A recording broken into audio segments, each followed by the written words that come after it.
The chamber was shaped like a bowl, and every species in it was looking down at the creature who was about to beg for her people's lives. Ambassador Solian stood at the center of the Galactic Concord Assembly, her translucent body pulsing with the soft blue light that was the Velathi version of a racing heartbeat. She was old, the eldest of her diplomatic caste. She had stood in this chamber 46 times across 3 decades of careful, quiet politics, and not once had she raised her voice above the gentle hum that passed for speech among her kind. Today she raised it. 2 worlds gone, she said, and the translation systems carried her voice to 34 delegations in 34 languages. Velath Secundus, Velath Outer Ring, glassed. The atmospheres burned away in hours. The oceans boiled. 1,400 million of my people lived on those worlds. Lived. Past tense. Because the Kethrani Dominion decided our bioluminescent young make excellent raw material for their stim drug refineries. She paused. The chamber was silent, the way expensive rooms are silent. Climate-controlled, sound-dampened, designed to make difficult conversations feel like nothing at all. Our remaining 5 colonies are under siege. Our fleets were built for asteroid mining. We have 12 days before the Kethrani Armada reaches our homeworld. I am not here to debate policy. I am here to ask you, all of you, to help us survive. She looked up at the tiered rows. The Torvathi delegation sat behind crystalline faceplates, their compound eyes unreadable. The Morhani shifted on their hovering platforms, their massive bulk swaying with the careful body language of a species that had perfected the art of looking sympathetic without committing to anything. The Gellic clicked their mandibles in what might have been concern or might have been gas. With the Gellic, it was hard to tell. The presiding arbiter, a Seloni diplomat, whose species had held the rotating chair for 6 cycles running because no one else wanted the paperwork, tapped his staff against the floor. The Concord thanks Ambassador Solian for her testimony. The matter of intervention will be tabled for further deliberation at the next scheduled 12 days, Solian said, not loud, just clear. At the next scheduled session, which convenes in 14 standard days. 14 days. The math was not complicated. By the time the Concord reconvened, Velath Prime would be ash. Every delegation knew this. Not one of them moved to object. The calculation was the same behind every alien face in that room. The Kethrani Dominion fielded 400 warships and a warlord who had never lost a campaign. Intervention meant war. War meant dead soldiers. Dead soldiers meant angry populations. Angry populations meant lost elections, lost trade deals, lost comfort. And for what? A small, soft, glowing species that had nothing to offer but gratitude. Gratitude didn't balance budgets. The session ended the way sessions always ended, with formal expressions of deep concern and a schedule for the next formal expression of deep concern. Delegations filed out. Conversations resumed. The universe continued its business of not caring. In the 3rd row, where the junior delegation sat, a human military officer watched the chamber empty. Commander Danny Kowalski was not a diplomat. He had the kind of face that looked like it had been assembled from spare parts. A crooked nose from a boxing habit he never kicked. Dark eyes set too deep, a jaw that worked constantly on nothing because he'd quit smoking 6 years ago and his mouth hadn't gotten the message. He wore the dress uniform of the Terran Federal Navy, which meant he looked slightly uncomfortable at all times, because Terran dress uniforms were designed by a committee that had never met a human body. Beside him, Lieutenant Megan Ortiz sat with the practiced stillness of an intelligence officer who spent most of her professional life making sure no one noticed her. She slid a datapad across his lap without looking at him. Kowalski glanced down. Kethrani fleet composition, projected advance routes, casualty estimates for each Velathi colony on the timetable, and at the bottom, in Ortiz's clean handwriting on the screen, "They won't help. We both know it." He exhaled through his nose. A long, slow exhale that carried the weight of a man who had read too much history and recognized the shape of what was happening. 50 years ago, Earth had been where Velath was now. A species called the Rethkari, long since absorbed into another empire, their name barely a footnote, had blockaded the Sol system with a raider fleet. Earth had sent distress calls on every frequency the newly contacted galactic community could receive. 14 months of siege, 60 million dead. Cities burning under orbital strikes, while diplomats on stations just like this one expressed deep concern and tabled the motion for further deliberation. No one came.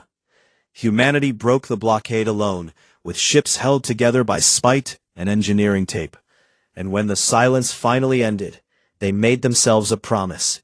Not a public one, not a political one. The kind of promise that gets carved into the bones of a civilization and passed down in the way parents hold their children, a little too tight, without explaining why. Kowalski pulled out his personal comm unit, military encrypted, quantum paired to a relay that bypassed every Concord monitoring system, because the Terran intelligence community trusted the Concord exactly as far as it could throw the Concord, which was not far. He typed 4 words and sent them as a burst transmission aimed at a receiver dish buried in the Colorado Rockies on a planet 97 light-years away. It's happening again. He pocketed the device, stood up, straightened his uniform out of habit, not vanity. In the corridor outside the chamber, Ambassador Solien moved slowly toward the Velathi delegation's quarters. Her bioluminescence had dimmed to almost nothing, the Velathi equivalent of a person who has cried until there is nothing left. Her aides flanked her, their own light muted in sympathy. Ambassador, she turned.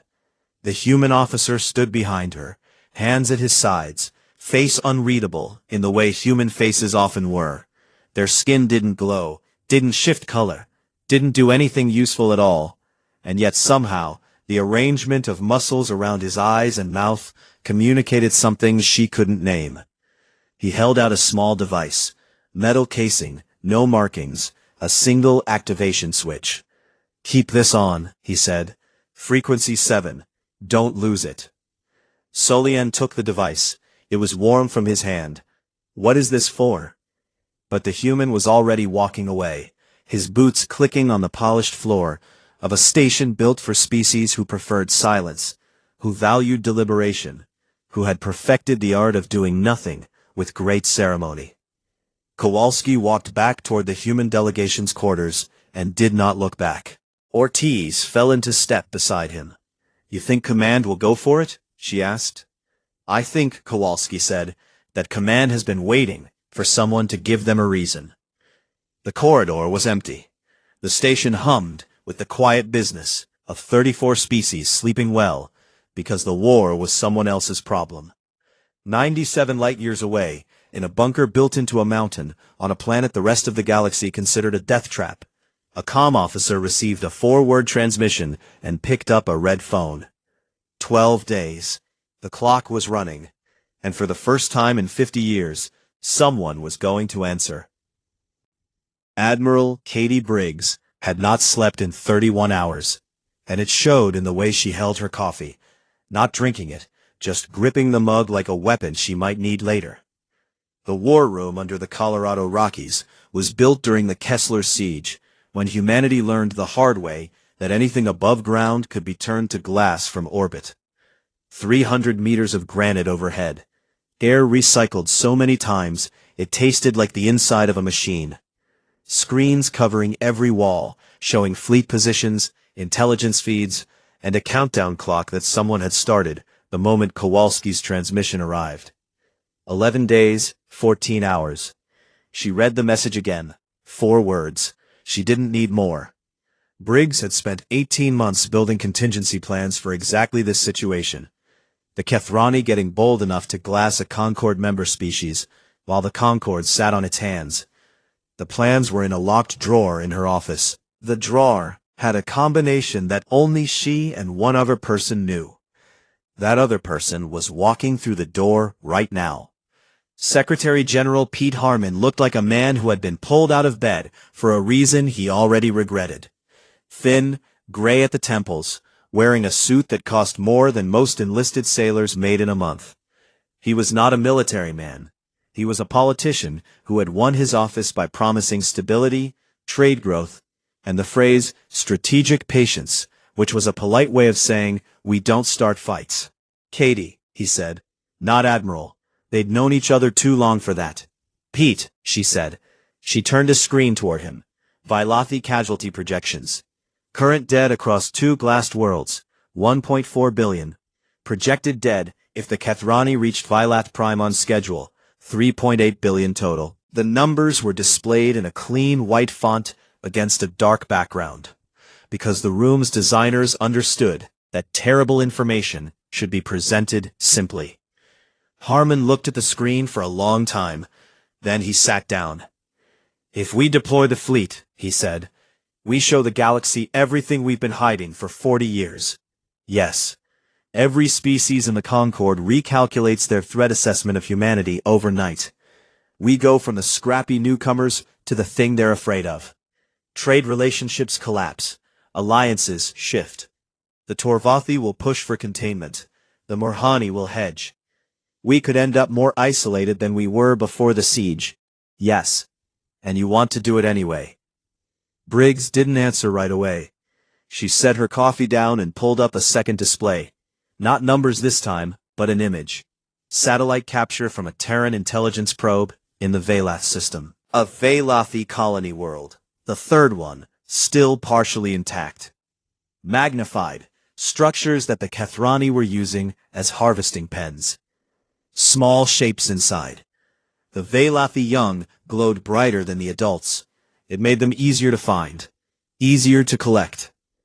I don't want to do anything, Briggs said. Want doesn't enter into it. Harmon stared at the image. The shapes were very small. If we go and the Concord turns on us afterward, he asked, then we'll handle that too, same as we handled the siege, same as we've handled everything. But those, she pointed at the screen, those don't get to become a political calculation. Not for us. We decided that 50 years ago. Every generation since has agreed. That's the one thing we don't compromise on. The one thing. The one thing, Pete. The decision in the end did not come from either of them. Terran law had a protocol for situations where military deployment served no strategic interest to Earth, but met what the legal framework called a moral imperative. It required a vote of the Joint Chiefs. 6 of 7 voted yes. The dissenting vote came from a logistics admiral, who argued they needed 2 more weeks of supply staging. No one blamed him. He wasn't wrong about the logistics. He was just wrong about the timeline. 11 days. The supplies would have to catch up.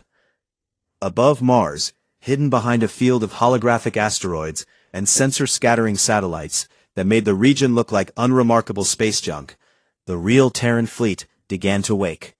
For 40 years, the Concord had seen 12 Terran patrol frigates in joint exercises, mid-range ships, decent shields, weapons that rank somewhere in the middle of the Galactic Capability Index.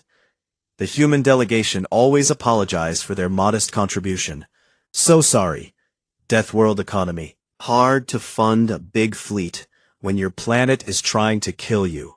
You understand. The galaxy understood. The galaxy believed it. That was the point. Behind the holographic rocks, 214 warships powered up in sequence. Heavy dreadnoughts, with armor plating so dense it bent light at the edges. Carrier groups, loaded with fighter wings that flew in patterns no galactic species used, because no galactic species had pilots whose reflexes operated at human speed. The speed of a creature evolved to dodge predators, falling rocks, and each other on a planet where everything was either hunting you or hurling itself at you at terminal velocity. Electronic warfare cruisers, whose sole purpose was to reach inside an enemy fleet's communication network and turn it into a hall of mirrors. And the 4 Leviathans. Each one was 3 kilometers long. They were not beautiful. They were not elegant. They looked like someone had taken a city, stripped it of everything soft, wrapped it in metal, and pointed it at the concept of mercy. They were siege platforms, designed not to fight wars but to end them. Gravity lensing arrays, planet-scale shield projectors, weapon systems that the Terran Navy classified under code names that did not appear in any database the Concorde could access. The flagship was called the Iron Promise. The name had been chosen by the first class of officers to graduate after the Kessler siege. Young men and women who had grown up watching their sky burn and listening to silence where help should have been. The promise was simple. What happened to Earth would not happen to anyone else. Not while the fleet drew power. Not while a single human crew could answer the call. Captain Eli Voss received his orders on the bridge of the Iron Promise and read them aloud to his crew without ceremony. The orders were 3 lines. The first designated the operational theater. The second established the chain of command. The third read, Rules of engagement. Proportional response is not required. Protect the civilians, end the campaign. His weapons officer, Lieutenant Cody Marsh, sat at his console and let out a long breath. Marsh was 26, built like a compressed spring, and had spent his entire career training for a deployment he privately hoped would never come. It was coming now. He ran his hands over his console, initializing weapon systems that had never been fired outside of a testing range, and felt the ship hum beneath him in a way that was almost biological. The Iron Promise waking up, bone deep, the way a predator opens its eyes. Across the fleet, 200 ships completed their power-up sequences. Flight crews ran final checks. Engine rooms flooded with the deep vibration of slip-space drives charging. Marine detachments checked weapons, sealed armor, and did the thing that human soldiers have done before every deployment in their species' history. They wrote messages to the people they loved and saved them in files marked, in case. The fleet moved into formation. Not a travel formation, a combat transit pattern. Every ship locked into position relative to the Iron Promise, like iron filings aligning to a magnet. At 0347 Terran Standard Time, 214 warships folded into slipspace simultaneously. The energy release was visible across 3 star systems. Monitoring stations belonging to the Torvathi, the Gellic, and the Seloni all detected the signature. None of them could identify it. The energy readings were so far beyond anything in their databases that 3 separate analysis teams flagged them as instrument errors and filed correction reports. They were not instrument errors. The space around Mars cracked open like a wound in the dark, swallowed the fleet whole, and sealed shut behind it. Nothing remained but sensor ghosts and the fading heat of 200 slipspace ruptures. On the Concorde station, 97 light-years away, Kowalski felt his personal comm unit vibrate once in his pocket. He pulled it out, read the message, put it back. Ortiz was watching him from across the delegation's common room. Well? Kowalski looked at her. His face did the thing it always did when something big was moving and he couldn't talk about it. The jaw working on nothing, the eyes going flat and focused, the ghost of a cigarette he hadn't smoked in 6 years, sitting on his lip. Clear my schedule, he said. You don't have a schedule. Then it should be easy. 11 days. The fleet was in slit space. The clock was running, and somewhere in the space between stars, 200 ships were moving very fast toward a fight that the rest of the galaxy had decided was not their problem. The humans had decided otherwise. The Valeth system was dying in layers. The outer orbital ring, defense platforms, communication relays, trade stations, had been gutted 3 days ago. They drifted now in pieces, cold metal and frozen atmosphere leaking into the void. The middle ring, where the system's mining infrastructure had once hummed with quiet industry, was burning. Kethrani boarding teams had stripped what they wanted and set charges on the rest, because the Dominion did not leave useful things behind for species it intended to erase. And in the inner system, around Valath Prime itself, 400 Kethrani warships held position in a siege pattern that Warlord Scythic had perfected across 11 campaigns and 37 conquered worlds. He was not rushing. He never rushed. Scythic understood that the destruction of a civilization was not a military event, but a psychological one. You did not simply kill a species. You taught it, in the days before the end, that no one was coming, that the galaxy had weighed its life against the cost of intervention and found it wanting, that it would die alone and unmourned, and the stars would not even blink. This was the part Scythic enjoyed most, the teaching. On the bridge of his flagship, the Dominion's Reach, he reviewed the timetable with the satisfaction of a craftsman examining his work. 3 more days of outer system clearance, 2 days of atmospheric softening, targeted strikes on population centers to drive refugees toward the coasts, where they could be collected more efficiently. Then the final bombardment.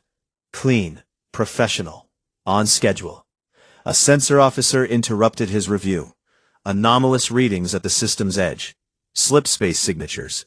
Multiple contacts. The energy profiles were, the officer hesitated, mandibles clicking in the Kethrani equivalent of confusion. Unusual.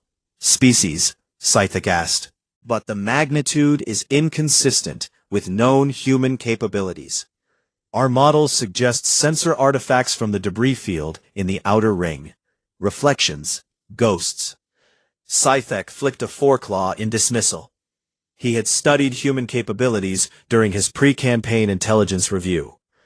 12 patrol frigates, adequate shields, mid-range weapons, a minor species playing at galactic relevance with borrowed technology and an overinflated reputation for surviving their own planet. They were not a factor. Continue the timetable, he said. The sensor officer returned to his station and did not bring it up again. In the Kethrani military, questioning a warlord's assessment twice was a career-ending decision.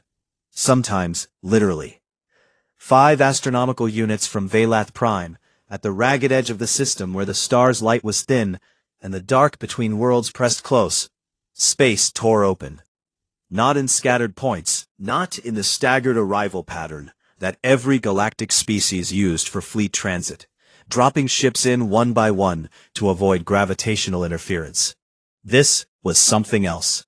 214 ruptures opened in a flat plane, a wall of light and displaced energy that stretched across 400,000 kilometers of vacuum, and through them, in perfect formation, the Terran fleet arrived. The curtain drop. That was what Terran doctrine called it. Every ship emerging simultaneously, locked in combat formation, weapons hot, shields active, already positioned for the fight they had come to make. It was a transit method that required computational power and navigational precision that most galactic species considered theoretical. The humans had been doing it for 15 years. The wall of ships hung between the Kethrani armada and the outer refugee lanes, where Velathi transports, overloaded, underfueled, held together by hope and structural adhesive, were crawling toward the system's edge. For 60 seconds, nothing happened. On the bridge of the Iron Promise, Captain Eli Voss watched his sensor board populate with red contacts. 400 Kethrani warships. He had studied the intelligence. He had run the simulations. He had known the number. Seeing it was different. 400 was a lot of ships. Lieutenant Dana Schultz, his tactical officer, read off positions in a voice that was steady, the way a tightrope is steady, functional, disciplined, but very aware of what was underneath. Kethrani capital ships in the center, escort groups in a fan pattern, siege batteries aimed at the inner planets. Support ships at the rear, still processing salvage from the orbital stations they had gutted. They haven't repositioned yet, Schultz said. They're still in siege formation. Voss nodded. Siege formation was a defensive posture designed to hold territory, not fight a peer engagement. It meant Scythic had not yet processed what he was looking at. Good. Confusion was useful. Confusion was time. Open broadcast, Voss said. All frequencies. every trade language in the Concord registry. His comm officer, a young woman named Amy Page, on her second fleet deployment, hands shaking just slightly enough that she pressed them flat against her console to keep them still, opened the channel. Voss spoke. Not to the Kethrani, not to the Concord, to the people who needed to hear it. Vilethi vessels, this is the Terran Federal ship Iron Promise. Refugee transports, hold your current lanes. Civilian traffic, maintain heading and speed. You are behind us now. No one is coming through. The message propagated across the system at the speed of light. On 100 Velathi transports, crews heard it in translation and did not understand what it meant. Some thought it was a trick. Some thought they were hallucinating. Oxygen deprivation was common on the overcrowded ships, and the mind did strange things when it was starving. One transport captain, an elderly Velathi named Emrys, who had been awake for 4 days straight, and was navigating by memory because his sensor array had been destroyed by debris, heard the message and quietly began to weep. His bioluminescence flared so bright that his crew thought his medical implants were failing. It was not his implants. It was the thing that happens when a person who has accepted death hears a voice say, "Someone is here." On the Dominion's reach, Sci-Fi received the broadcast with the expression his species wore when encountering something genuinely unexpected. Mandibles locked, body still, compound eyes fixed on a single point. His intelligence officers were talking over each other now, revising their assessments in real time. The sensor signatures were not artifacts. They were not ghosts. 214 warships, all reading at energy levels that exceeded anything in the Kethrani database for human vessels. "Hail them," Sci-Fi ordered. The channel opened. Sci-Fi had delivered surrender ultimatums to 12 species. He knew how this conversation worked. He was generous. He offered the humans a courtesy withdrawal. Depart now, and the Dominion would not add Earth to its campaign list. He framed it as respect. One predator acknowledging another. A professional kindness. On the Iron Promise, Voss listened to the translation. His bridge crew was silent. Schultz had her hand on the tactical board. Marsh had his weapons console live. Page was recording everything with the meticulous attention of someone who understood that whatever happened next was going into the history files. Voss keyed his mic. "We're not here to negotiate," he said. "We're here to collect your fleet." Sci-Fi ended the channel. On the Dominion's reach, he issued a fleet-wide order to shift from siege formation to combat spread. 400 ships began to move. The machinery of the Kethrani Dominion's most experienced warlord, turning his full attention to the small, loud species that had just placed itself between him and his prey. On the Concord station, 97 light-years away, the chamber was in chaos. Fragmented reports were arriving from monitoring stations, intelligence assets, and a dozen species spy networks that had been watching the Velath system for their own reasons. The humans had deployed a fleet that did not match any known inventory. The energy signature suggested weapons technology that the Concord Scientific Advisory Board was struggling to classify. The word Deathworld was being used in briefings not as a geographic designation, but as a warning. Commander Kowalski stood in the human delegation's quarters, watching the feeds, saying nothing. Ortiz was beside him, her datapad filling with requests from other delegations. Everyone wanted to talk to the humans. Everyone wanted answers. Kowalski ignored all of it. He picked up the encrypted comlink, the twin of the device he had given Ambassador Solien, and sent one word. Now. Somewhere on the station, Solien received it. She pressed the device against her chest, and her light blazed like a signal fire in a dark corridor. Back in the Veloth system, the Kethrani fired first. A volley of kinetic impactors, tungsten rods, accelerated to a fraction of light speed, streaked across the gap between the fleets. Standard opening salvo. Designed to probe shields, test defensive response, map weaknesses for the follow-up. The Terran fleet did not dodge, did not scatter, did not raise shields in any way that Kethrani recognized. The point defense network activated. Every ship in the fleet linked into a single defensive mesh, a web of targeting data shared at the speed of light between 200 fire control systems operating in concert. Interceptor fire erupted from the Terran formation, in a density that looked on Kethrani sensors like the fleet had grown a second skin made of light. Kinetic rounds were shredded, deflected, vaporized. What fragments survived struck adaptive hull plating that did not absorb the impact, but spread it, redistributing kinetic energy across the entire ship frame the way water distributes a stone's ripple. The volley hit. The fleet held. Not a single Terran ship reported significant damage. On the Dominion's reach, Sci-Fi read the damage assessment. Then he read it again. His sensor officer was very quiet. The warlord, who had never lost a campaign, stared at the display showing 200 ships that had just eaten his opening volley, like it was weather, and for the first time in a career built on certainty, he felt the cold arithmetic of doubt. The Iron Promise hung in the dark, patient as stone, waiting for the next move. The next move was going to be theirs. The battle lasted 6 hours. It would be studied for centuries. The first phase did not involve a single weapon being fired from the Terran side. It involved something worse.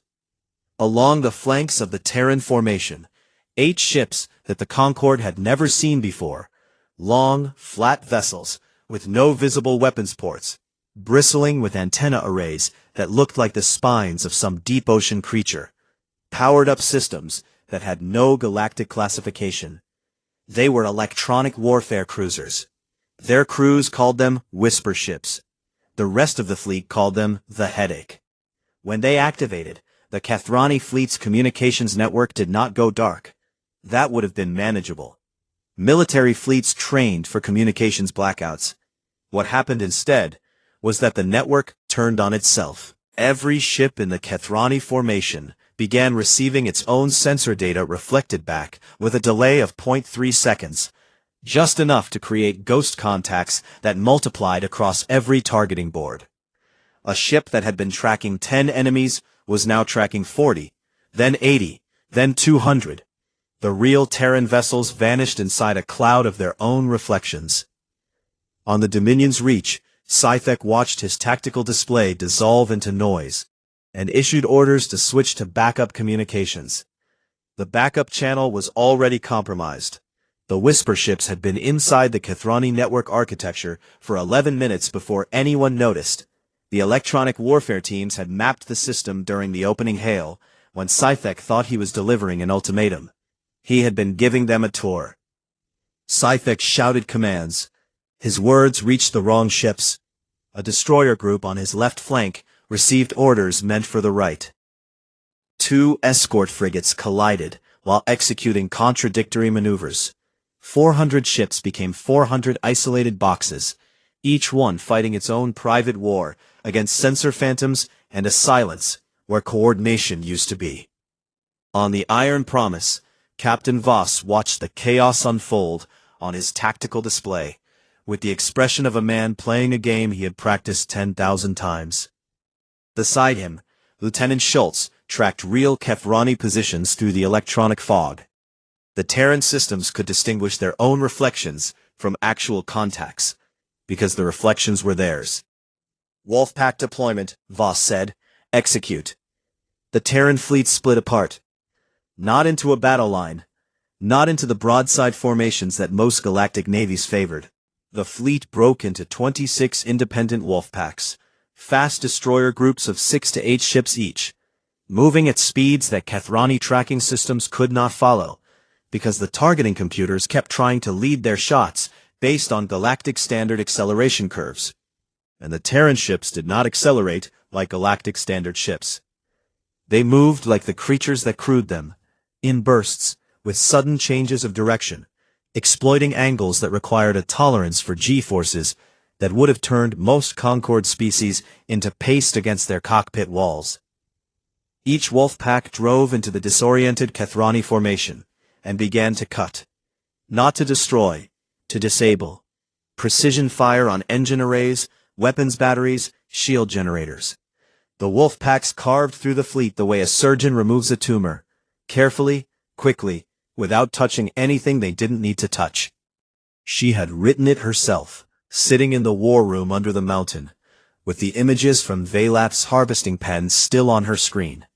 The doctrine had one principle: demonstrate that you can kill everything in the room, and then don't. Because annihilation is a message that says fear us. Disarmament is a message that says we could have, and we chose not to. One creates enemies, the other creates a future. The Kethrani ships, blinded and isolated, fought back with the desperate ferocity of a species that had never been on this side of a battle. Individual captains made individual stands, some brave, some reckless, all futile. A Kethrani heavy cruiser managed to land a salvo on a Terran destroyer, buckling its forward armor. The destroyer's wolfpack closed around the cruiser in response, and stripped its weapons arrays in 14 seconds. 14 seconds. His ship would need to be towed home.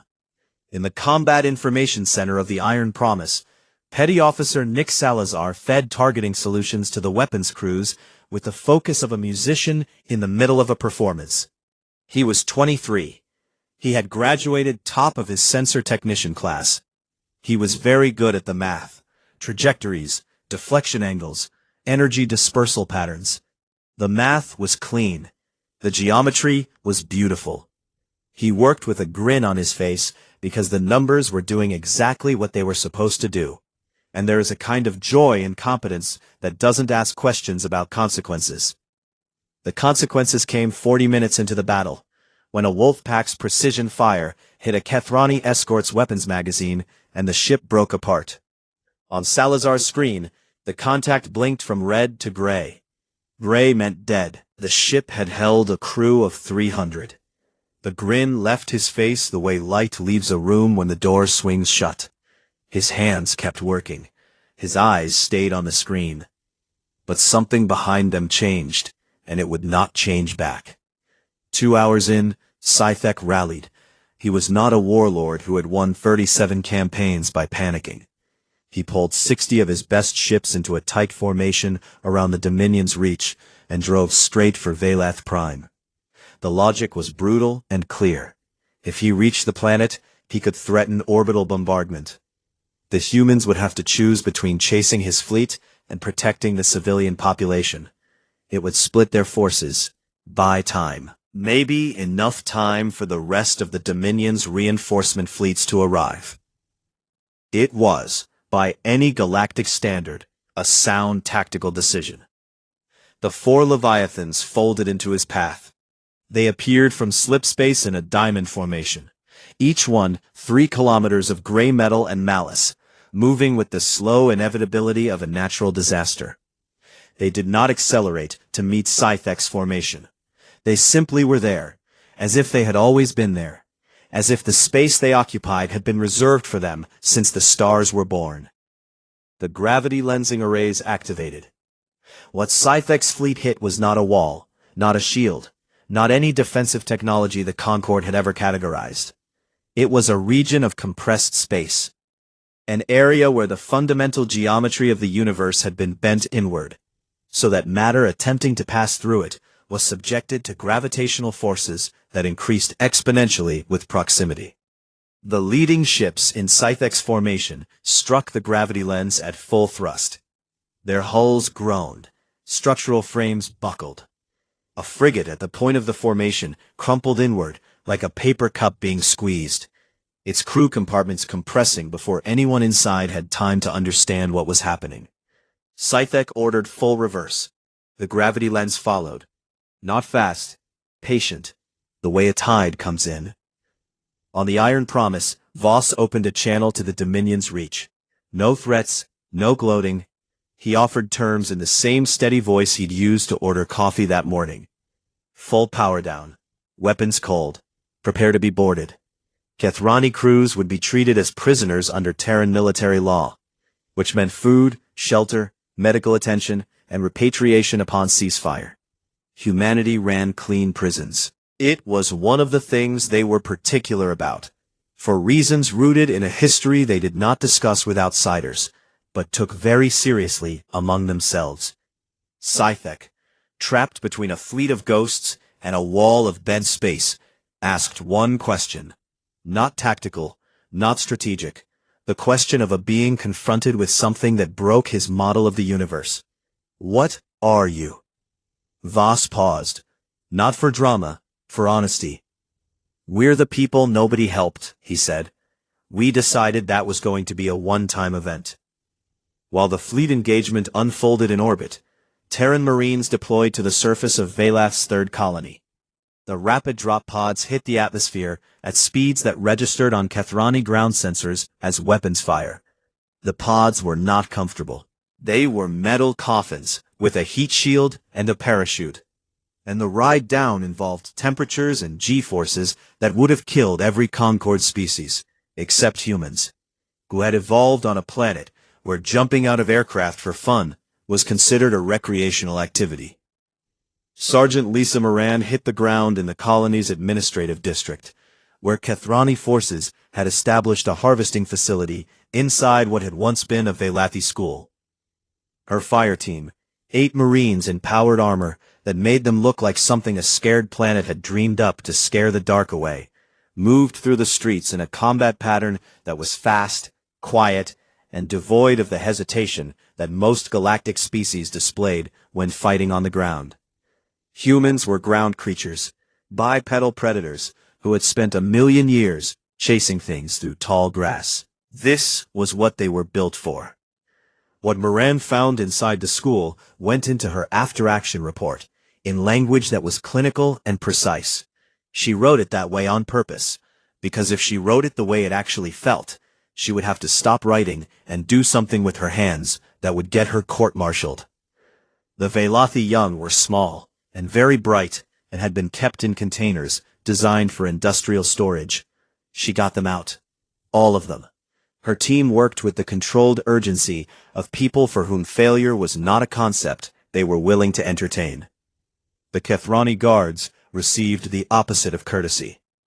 The fleet surrendered in stages over the remaining 4 hours. Outer ships first, then the damaged center groups, then, last, Sci-Fi's core formation, which powered down its weapons and opened its hangar bays with the bitter compliance of a species learning for the first time what it felt like to be on the wrong side of the math. Final tally: 340 Kethrani ships disabled or captured, 52 destroyed, most of those from ammunition detonations caused by their own panic fire during the electronic warfare phase. 8 escaped to slipspace. Terran losses: 11 ships damaged, 2 seriously, 0 destroyed. The numbers traveled across the galaxy at the speed of encrypted communication, and every military strategist in the Concord ran them through their own models and arrived at the same conclusion. It sat in their stomachs like a stone. The humans had been holding back. The fleet they deployed was not their full capability. The weapons they used were not their best weapons. The battle they fought was not a maximum effort. It was a demonstration.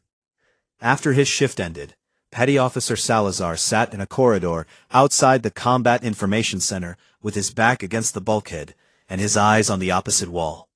Someone, he did not register who, placed a cup of coffee in his hands. He held it. The warmth seeped into his palms. He did not drink it. He sat there for a long time, holding the cup, looking at the wall, thinking about gray contacts on a screen, and a number, 300, that used to be math, and was now something else. Something that would sit in the back of his skull for the rest of his life, patient and heavy, like a stone in still water. The grin was gone. The Concord chamber was full for the first time in 20 years. Species that had not sent delegates in a decade were present. The Torvathi had brought their full diplomatic contingent, 14 officials in crystalline armor, their compound eyes catching the light like cut glass. The Morhani had stopped hovering near the exits and taken center seats. Even the Gellic, who usually sent a single junior representative to nap through proceedings, had deployed 6 ambassadors and what appeared to be a military analyst. The air did not smell like gratitude, it smelled like fear. The chamber's screens displayed a single image on rotation. The Terran fleet in the Velath system, 200 ships holding formation above a planet they had saved, broadcast from a Concord monitoring probe that had arrived too late to watch the battle, but just in time to document the aftermath. It was also, for most of the species in the room, terrifying. The Torvadi ambassador spoke first. His voice carried the careful precision of a species that measured every word the way an engineer measures a load-bearing wall. The human delegation will explain why a fleet of this size and capability has been concealed from the Concord for the duration of humanity's membership. It was not a question. It was the opening move of a strategy the Torvadi had been assembling since the first intelligence reports arrived. A push for sanctions, fleet restrictions, mandatory inspections, forced technology sharing, frame the humans as a security threat, build a coalition of the frightened, contain the Deathworlders before they decided to stop being helpful and start being hungry. Other species picked up the thread. The Morhani expressed concern. The Seloni requested clarification. 3 smaller delegations asked pointed questions about Terran weapons capabilities that they already knew the answers to. Because the point was not information. The point was to make the humans say it out loud, on the record, where it could be used. Commander Danny Kowalski stood up from the human delegation's seats, first row now, though nobody remembered when he had moved there, and walked to the podium. He was not a diplomat. He did not have prepared remarks. He stood in the light and the silence and looked older than he had a month ago, which he was. "You want to know why we hid the fleet," he said. The chamber was very still. 50 years ago, a raider fleet blockaded our home system. We were new to the galactic community. We had just made first contact. We did not have warships. We barely had system defense satellites. We sent distress calls to every species we had contact information for. We sent them every day for 14 months. Not for effect. For the same reason a person pauses when they are telling a story they have carried for a long time, and the weight of it requires a breath. No one came. The transmissions were received. We know this because we found the logs later, after we joined the Concord.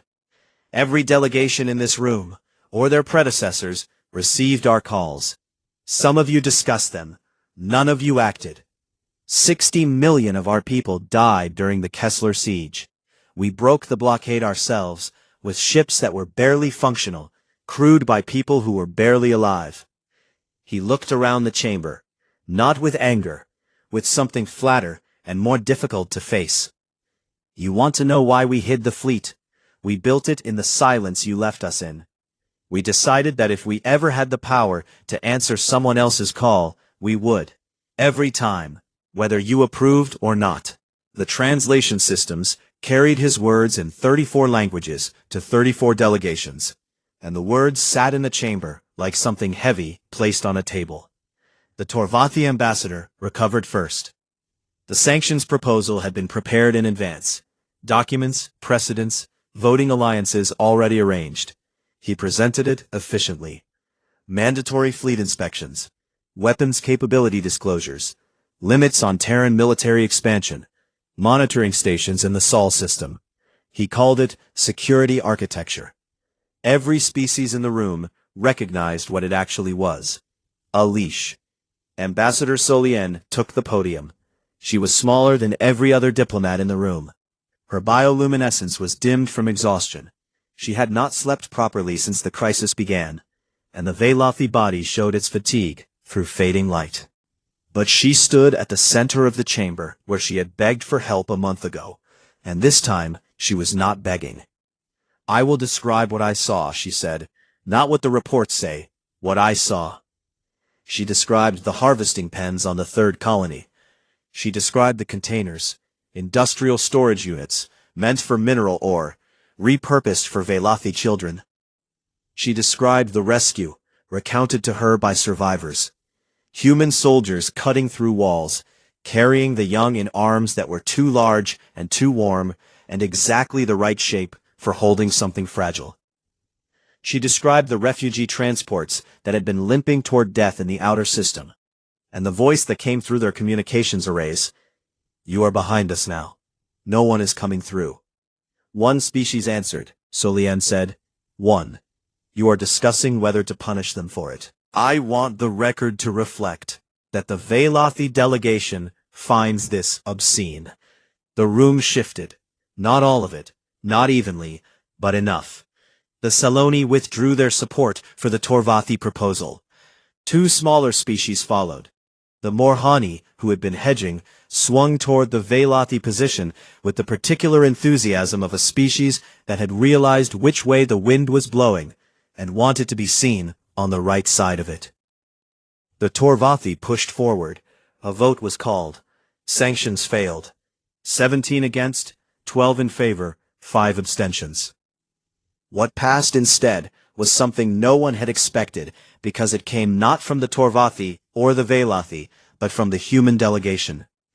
Secretary General Harmon appeared via holographic link from Earth, his first direct address to the Concord, broadcast from the same war room where the deployment decision had been made. He did not apologize for the hidden fleet. He offered something that changed the mathematics of the room. Open-source defense architecture, Terran shield harmonics, early warning sensor networks, and tactical doctrine, shared freely with any Concord species that wanted them. Not the weapons, the defenses. The ability to protect yourself so that the next time a predator empire came calling, you would not have to wait for someone else to fight your war. "We are not interested in being the galaxy's military," Harmon said. "We are interested in making sure the galaxy doesn't need one." It was the move of a species that understood power well enough to give some of it away. The Concord debated for 3 days. A mutual defense charter was drafted, the first in Concord history, with humanity as its primary architect. It passed with 22 votes. The Torvathi walked out. 3 species abstained. The charter was imperfect. Trust does not grow in a week. But it held. In the months that followed, the galaxy rearranged itself around the new shape of things. Captain Eli Voss was offered a promotion to admiral. He declined. He requested 6 months of leave and a posting to the Velath reconstruction effort, helping rebuild the orbital infrastructure the Kethrani had gutted. Admiral Briggs approved both without asking why. She knew why. Some people fight the war and then need to fix the thing the war broke. Voss was that kind. Sergeant Lisa Moran received a commendation for the colony rescue operation. She attended the ceremony, shook the hands, sat through the speeches, and went home. The commendation went into a drawer. She transferred to a training command, where she spent her days teaching new Marines the only lesson she thought mattered: how to keep moving after you've seen the thing that makes you want to stop. Petty Officer Nick Salazar finished his tour on the Iron Promise, processed his discharge, and enrolled in a civilian engineering program at a university in Oregon. He specialized in water purification systems for colony worlds, the kind of slow, quiet work that built things instead of breaking them. He was good at it. His professors noted that he worked with unusual intensity and never socialized after class. He still did not drink coffee. The smell reminded him of a corridor, and a cup, and a number that used to be math. Kowalski stayed on the Concord station. Somebody had to sit in the first row and make sure the charter held. He remained exactly what he had always been: a military officer who understood that the hardest part of being strong was choosing, every single day, to use that strength for someone else's survival instead of your own comfort. Ortiz stayed with him. She did not stop being invisible. She just did it from a better seat. 6 months after the battle, a transmission reached the Concord assembly on an open frequency. It came from the galaxy's outer rim, a region so far from the major trade routes that most Concord species had not bothered to map it. The species calling themselves the Dranahi were small, fragile, and had achieved spaceflight only recently. A raider fleet of unknown origin was approaching their home system. They had no military, they had no allies, they had no reason to believe anyone would listen. They broadcast anyway, because that is what you do when you are afraid and alone. You call out into the dark and hope. A debate was scheduled. The Iron Promise received the signal 4 minutes later. Because Terran intelligence had better antennas than the Concorde, and was not burdened by the need to schedule a debate before responding to a cry for help. Captain Voss, back from reconstruction leave, back in his chair, looking like a man who had rested just enough to realize how tired he actually was, read the Dranahi transmission on his screen. He sat with it for a moment. The bridge was quiet around him. His crew had turned out to be the kind of crew that came back, every one of them, because they had learned something in the Valaf system about what the Iron Promise meant, not as a ship, but as the idea the ship was named for. Amy Page sat at the communications console, her hands no longer shaking, her eyes steady, waiting.